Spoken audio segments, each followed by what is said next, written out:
বন্ধুরা, আজকের আমার ভিডিওর বিষয়বস্তু হলো বুগেনভেলিয়া গাছের শীতকালীন পরিচর্যা। আজকের ভিডিওতে বলবো এখনো যদি তোমাদের বুগেনভেলিয়া গাছে ফুল না ফোটে তাহলে কোন পরিচর্যা করতে হবে, আর যদি তোমাদের গাছে ফুল ফুটে যায় তাহলে কোন পরিচর্যা করতে হবে।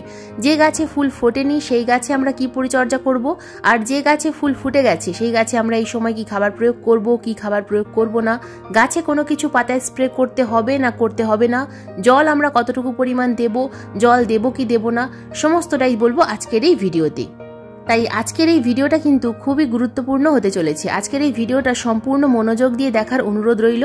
একটু স্কিপ করে দেখো না, স্কিপ করে দেখলে কিন্তু বুঝতে অসুবিধা হবে, অনেক কিছুই মিস করে ফেলবে। নমস্কার, আমি লাবণী, আমার বাগানে তোমাদের সবাইকে জানাই স্বাগত।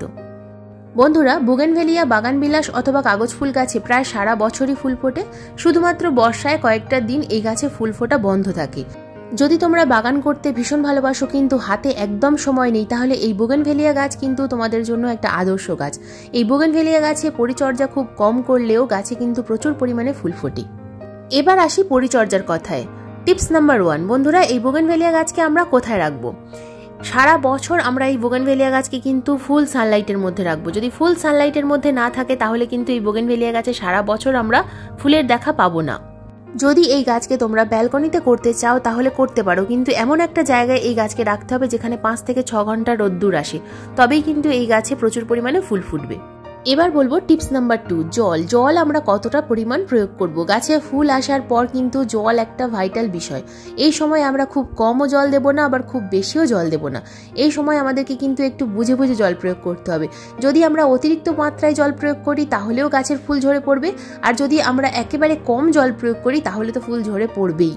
তাই এই সময় যদি মাটি আমরা না ময়েশ্চার রাখি তাহলে গাছের কিন্তু প্রত্যেকটা ফুল ঝরে পড়বে। তাই মাটি সবসময় ময়েশ্চার রাখতে হবে। যদি প্রয়োজন হয় সকালে এবং বিকালে অল্প অল্প জল প্রয়োগ করবে, খুব বেশি জল দেওয়ার প্রয়োজন নেই। এখন শীতকাল, তাই সব সময় জল কিন্তু শুকিয়ে যাবে না, মাটির মধ্যে কিন্তু হালকা ময়েশ্চার ভাব থাকবে। এখন যদি তোমরা লক্ষ্য করে না গাছে জল প্রয়োগ করো তাহলে কিন্তু গাছের রুটের প্রবলেম হবে এবং ফুলটা ঝরে পড়বে। যদি দেখো যে উপরের দিকে মাটি ভেজা আছে তাহলে জল প্রয়োগ করার প্রয়োজন নেই, আর যদি দেখো যে উপরের দিকের মাটি একদম শুকিয়ে গেছে তাহলে কিন্তু অবশ্যই জল প্রয়োগ করতে হবে। আর যে গাছে এখনো পর্যন্ত ফুলের দেখা পাওয়া যায়নি সেই গাছে কিন্তু জল একটু বুঝে বুঝে প্রয়োগ করতে হবে, জল একটু কম প্রয়োগ করবে। মাটি শুকনো থাকলে গাছের পাতা যদি ঝরেও পড়ে তাহলেও চিন্তার কোনো কারণ নেই, পাতা ঝরে যাবে এবং ঝরা পাতার পরেই গাছে কিন্তু ফুল চলে আসবে। তাই যে গাছে ফুল ফোটেনি সেই গাছে কিন্তু জল কম প্রয়োগ করতে হবে, আর যে গাছে ফুল ফুটে রয়েছে, আমার এই গাছে যেমন ফুল ফুটে আছে দেখতে পাচ্ছ, এরকম যদি গাছে ফুল থাকে তাহলে কিন্তু সকালে এবং বিকালে দুবেলাই জল প্রয়োগ করতে হবে। তবে হ্যাঁ, যদি গাছ ফুল সানলাইটের মধ্যে না থাকে, যদি 4 থেকে 5 ঘন্টা রোদ্দুর পায় তাহলে কিন্তু সকালবেলা অথবা বিকালবেলা একবার জল প্রয়োগ করলেই হবে। ফুল সানলাইটে গাছ থাকলে কিন্তু গাছের মাটি খুব তাড়াতাড়ি শুকিয়ে যায়। টিপস নাম্বার 3, এই সময় আমরা গাছে কি কোনো কিছু স্প্রে করতে পারবো? গাছে ফুল থাকা অবস্থায় কোনো রকম ভাবেই কীটনাশক বা ছত্রাকনাশক কোনো কিছুই গাছে স্প্রে করা যাবে না। তাছাড়াও গাছে পিজিআর অথবা 0050 যে কোনো কিছু যা স্প্রে করার আগে স্প্রে করতে হবে। ফুল ফুটে যাওয়ার পর কোনো কিছুই স্প্রে করা যাবে না। ফুল থাকা অবস্থায় গাছে কোনো কিছু স্প্রে করলে এই ফুলগুলো কিন্তু বেশি দিন দীর্ঘস্থায়ী হবে না। যদি খুব প্রয়োজন হয় তাহলে কিন্তু একমাত্র কোনো জৈব কোনো ছত্রাকনাশক বা কীটনাশক প্রয়োগ করা যায়। তাছাড়া রাসায়নিক কীটনাশক বা ছত্রাকনাশক তো একেবারেই প্রয়োগ করা যাবে না। টিপস নাম্বার 4, বন্ধুরা, যদি তোমাদের গাছে এখনো পর্যন্ত ফুল না আসে তাহলে যে কাজটা তোমাদের করতে হবে, এইভাবে ছোট্ট করে একদম হালকা টিপ প্রুনিং করে দিতে হবে।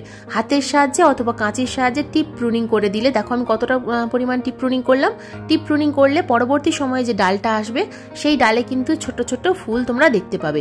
টিপ প্রুনিং করে দিলে, আমি দেখো এই গাছের ডালের টিপ প্রুনিং করেছিলাম, ছোট ছোট ফুল কিন্তু তারপরেই চলে এসছে। তো এই কাজটা করলে কিন্তু তোমাদের গাছে টিপ প্রুনিং করার পর প্রচুর পরিমাণে ফুলের দেখা পেয়ে যাবে। এখন কিন্তু কোনো রকম ভাবে হার্ড প্রুনিং করা যাবে না। টিপস নাম্বার 5, যদি তোমাদের বুগেনভেলিয়া গাছে পোকামাকড়ের আক্রমণ হয় তাহলে এই সময় কোন কীটনাশক গাছে প্রয়োগ করা যাবে? বুগেনভেলিয়া গাছে কিন্তু খুব একটা পোকামাকড়ের আক্রমণ হয় না, তবে এই মুহূর্তে আমার একটা গাছের মধ্যে জাপ পোকার আক্রমণ হয়েছে। যদি তোমাদের বুগেনভেলিয়া গাছে পোকামাকড়ের আক্রমণ হয় ফুল থাকা অবস্থায় তাহলে কোন কীটনাশক এই সময় প্রয়োগ করতে পারবে সেটা দেখিয়ে দিচ্ছি। দেখো এখানে নিয়েছি আমি 1 লিটার জল, নিয়েছি একটা স্প্রেয়ার বটল, এবং এর সঙ্গে মেশাবো, জলের সঙ্গে মেশাবো বেকিং সোডা। বেকিং পাউডার নয় কিন্তু বেকিং সোডা, এটা কিন্তু প্রায় আমাদের হাতের কাছেই থাকে। বেকিং সোডা দেখো কতটা পরিমাণ নিতে হবে, 1 লিটার জলের জন্য এরকম 1 চা চামচের 4 ভাগের 1 ভাগ, একদম সামান্য। অতিরিক্ত মাত্রায় প্রয়োগ করলে কিন্তু গাছের ক্ষতি হতে পারে। এর সাথে মিশিয়ে নেব নিম অয়েল। নিম অয়েল যদি না থাকে সেক্ষেত্রে কিন্তু নিম পাতা ফোটানো জল তোমরা প্রয়োগ করতে পারো। নিম অয়েল আমি এখানে নিয়ে নেব 1 চামচ পরিমাণ, অর্থাৎ 5 ml। তো দেখো সম্পূর্ণ এখানে আমি 1 চামচ ঢেলে নিয়েছি।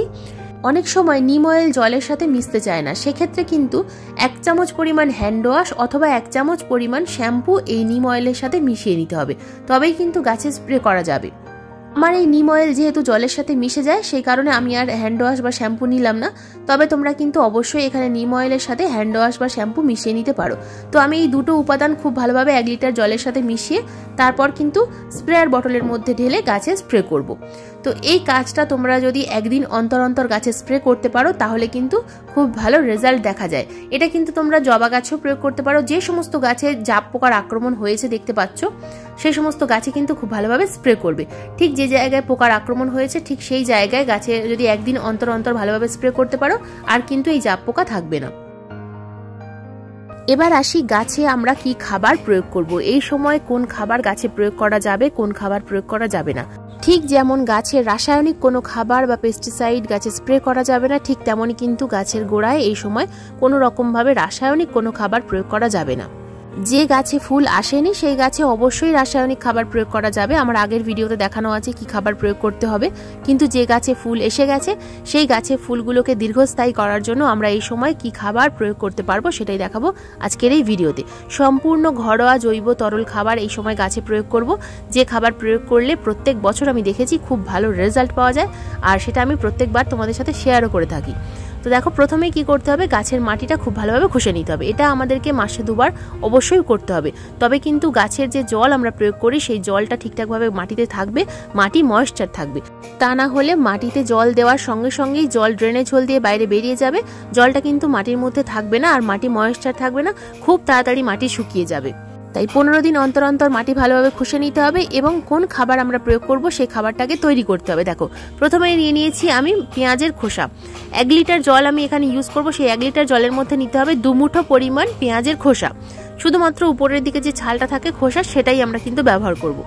এর সাথে নিয়ে নেব আমি 4টে ছোট ছোট যে কলা, সেই 4টে কলার খোসা।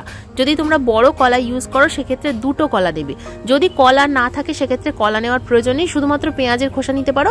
আর সাথে 1 মুঠো কি 2 মুঠো পরিমাণ আলুর খোসা নিতে পারো। তার সাথে নিয়ে নিলাম আমি একটা ডিমের খোসা, ভালোভাবে একটু গুঁড়ো করে নিলাম। তো এর মধ্যে আমি দিয়ে দেবো আরও একটা উপাদান, যেটা হলো 1 চামচ পরিমাণ চা পাতা। 1 চামচ পরিমাণ চা পাতা, পেঁয়াজের খোসা, 4টে কলার খোসা এবং একটা ডিমের খোসা, এই 4টে উপাদান খুব ভালোভাবে 1 লিটার জলের মধ্যে ভিজিয়ে রেখে দিতে হবে 24 ঘন্টার জন্য।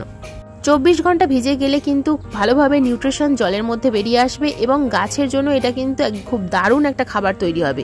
আর এটা আমরা যদি গাছে প্রয়োগ করতে পারি, সম্পূর্ণ হোমমেড সিউইড গাছে প্রয়োগ করা হবে, আর যেটা গাছের জন্য ভীষণ উপকারী। এই সময় এটা গাছে প্রয়োগ করলে গাছে পটাশের চাহিদা পূরণ হবে, ক্যালসিয়ামের চাহিদা পূরণ হবে, গাছে কিন্তু প্রচুর পরিমাণে ফুল যেমন আসবে, সেই ফুলটা অনেক দিন পর্যন্ত দীর্ঘস্থায়ী হবে।